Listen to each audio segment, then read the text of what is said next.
China's successor to the Holden Commodore Ute is what the headline read yesterday on the 7th of June 2025. Yes, you heard me correctly.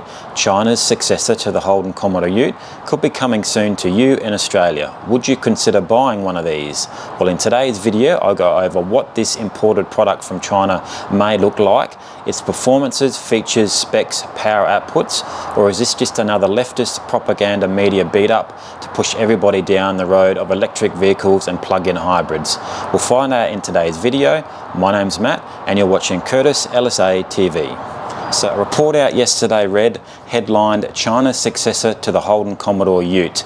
I'll put the link in the description for multiple media outlets that actually reported on this, done on the 7th of June 2025, so check those out. If you don't believe me, check out those official reports from those media outlets in the links in the description below. So I'm just reading off the actual description of one of those links. Hot off the heels of MG confirming a dual cab is headed our way to Australia, which is Chinese made, could be bringing two workhorses down under, with one wearing its Jaecoo, to be honest I've never actually heard of that actual make, premium sub-branding. Earlier this year, Chery Australia Chief Operating Officer Luke Harris announced one of the Ute's plan would be more of a lifestyle-focused machine for Australia. One is going to be more recreational styled, you know, that sort of 600 to 700 kilo payload, so that would be really interesting, he said.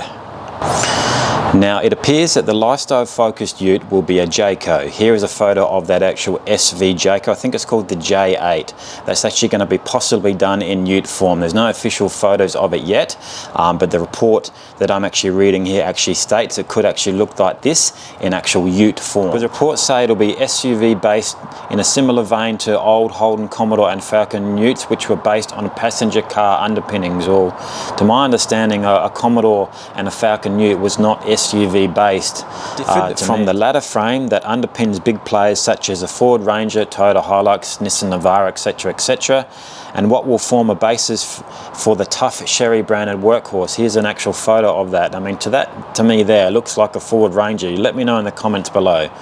The style of Ute is taking the USA by storm, and the moment with the Ford Maverick. Here's a photo of the actual Maverick. Now that actually looks pretty good to me. I'm not a Ford man by any means if you've been watching this channel for a couple of years, but that to me there looks pretty good. Utes are incredibly popular in Australia, well that's obvious, and it's no secret that we would love to get a Ute.